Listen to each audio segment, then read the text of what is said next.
Today we are going to talk about the costs associated with purchasing a home in this market in 2024. We're going to talk about things such as earnest money deposit, closing costs, appraisal gaps, things that are included in your mortgage such as homeowner's insurance, mortgage insurance. So let's get into today's topic.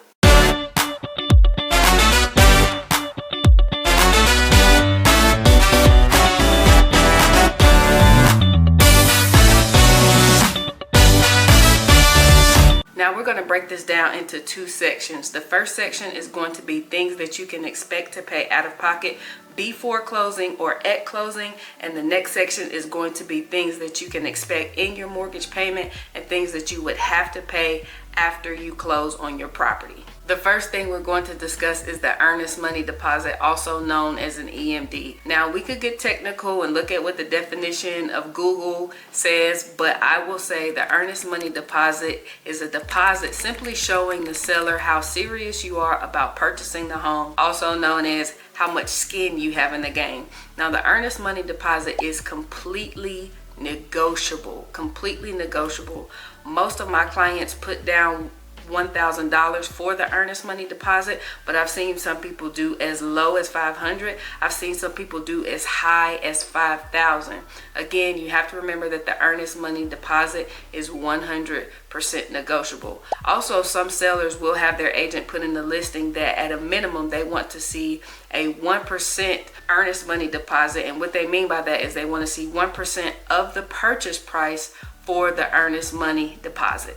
All right, number two, what you can expect to pay before closing, the down payment. Now the down payment can vary depending on what type of loan you use. So let's talk about that. Of course, if you're using a VA loan, there is no down payment, but there is a VA funding fee, and we'll discuss that in another video. Now, if you're using an FHA loan, then your minimum down payment is going to be 3.5% of the purchase price. So let's use a $300,000 example to get you this math. What you would want to do, you will want to do 300,000 times 3.5%, and the number that you're going to come up with is $10,500. So that would be how much your minimum down payment is if you go with an FHA loan. Now, let's say you're going with a conventional loan. We'll use the same $300,000 example. The minimum down payment on a conventional loan is 3%.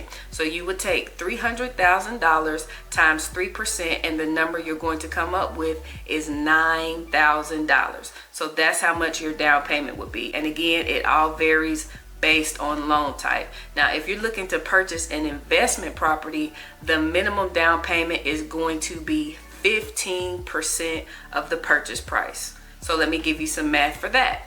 So we'll use the same $300,000 example. You'll take $300,000 and times it by 15%, and that is going to give you $45,000. So that is your minimum down payment for an investment property. And remember, if you're not doing house hacking or using the place as your primary residence, it's considered an investment property, and for that you will have to go with a conventional loan. But remember, 15% down minimum if you are purchasing an investment property. All right, next let's talk about closing costs. Closing costs are what it takes to close your loan. Closing costs are typically between 2 to 5% of the purchase price. In Virginia, I normally see an average of 3%, so that'll be the number that we use for this video. Now I'm going to pull out my phone for this because there are 12 things that your closing costs can include. So let me give you this list. Your closing costs can include the loan origination fee,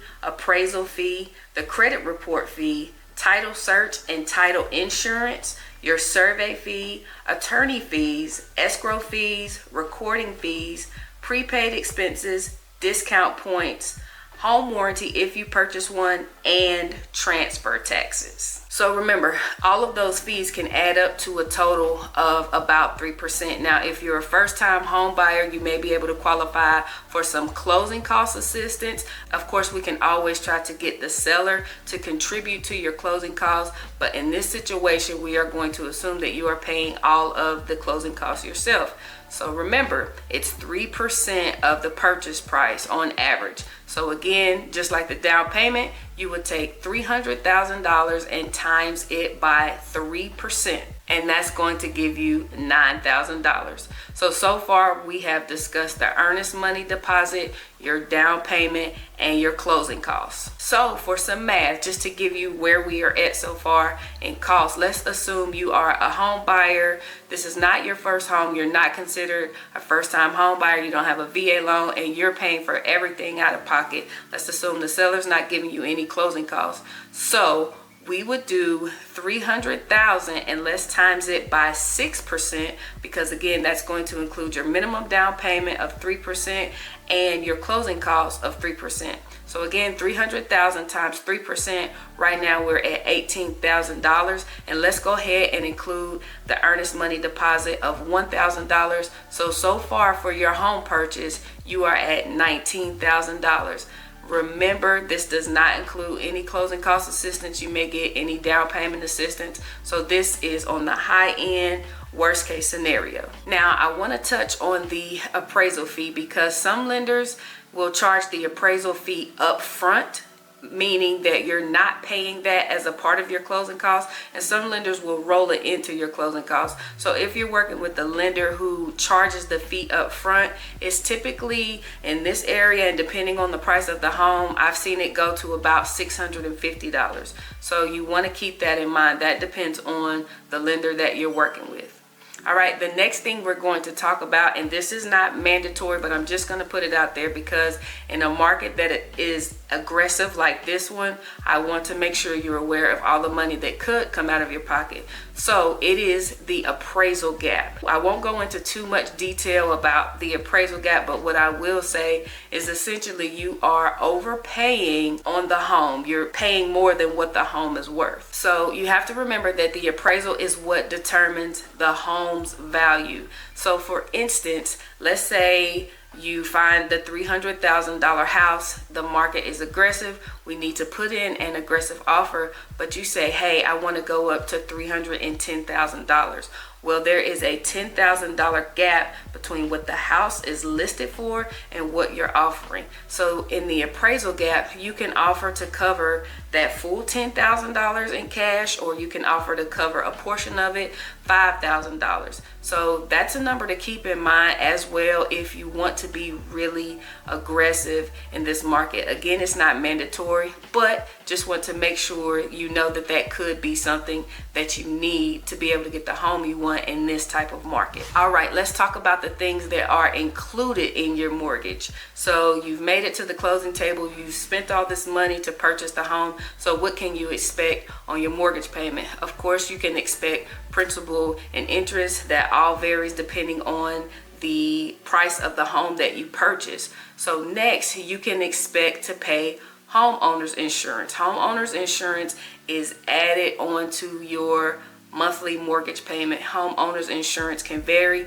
I highly suggest that you shop around, see who's going to give you the best rate. But let's say you find some homeowner's insurance for $1,500 a year. Let's do the math on that. So all you would do is take the annual premium, which in this case is $1,500. You would do $1,500 divided by 12, and that's going to put $125 on top of your mortgage payment, on top of your principal and interest payment. Now next, property taxes are going to be added into your mortgage payment as well.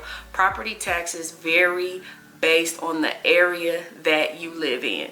So for Virginia, the average property tax rate is 0.80%. So again, let's do some more math. Let's assume we have a $300,000 home.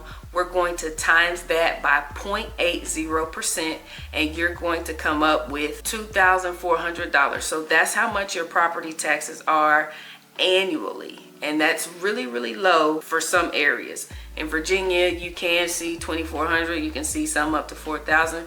But again, we're going to stick to the 0.80%. So the answer is $2,400. So then you divide that by 12, 2,400 divided by 12, and you'll come up with $200 a month. So that's an additional $200 a month on your mortgage payment. And please remember, eventually your property taxes will most likely go up, so it's going to cause your mortgage payment to go up. Please make sure you understand that. Next, if you have any HOA or condo fees, that's something that you have to prepare for. It's not necessarily included in your mortgage payment. However, it's something that you have to pay separately every month. HOA fees and condo fees vary tremendously depending on what the associations offer. So we're not going to do any math, but make sure you keep that in mind. Next is mortgage insurance. If you put less than 20% down on your home, you are going to have mortgage insurance. Mortgage insurance simply protects the lender, and it protects the lender just in case you default on the loan. It's insurance. Mortgage insurance is typically 0.5% to 1% of the purchase price. So again, let's do some quick math. Let's use the $300,000 example. We'll do 0.75%. We'll put it right in the middle. So 300,000 times 0.75% is going to give you $2,250 annually. You want to divide that by 12, and you're going to come up with $187.50. So that is added onto your mortgage payment. So just for a recap, you have to include your property taxes, your homeowner's insurance, your mortgage insurance, and if you have any HOA fees or condo association fees. Now, something to keep in mind as well is moving costs. You have to consider that when you're purchasing a home. How much is it going to cost you to move everything? Even budget for gas. We live in a world nowadays to where we have to budget everything to be able to survive. So are you moving yourself? Are you paying movers? That's something else to keep in mind. Or do you have friends and family helping you, and maybe you're just buying pizza for everyone? That's something to keep in mind whenever you are purchasing a home. Now, lastly, utilities and maintenance. Of course, you're going to have a light bill. Of course, you're going to have a water bill. You may even have a gas bill. Of course, this varies based on usage, so you have to keep that in mind whenever you are planning to purchase your home. Now, maintenance, I recommend having 3 to 6 months of living expenses saved up for an emergency fund, because anything can happen.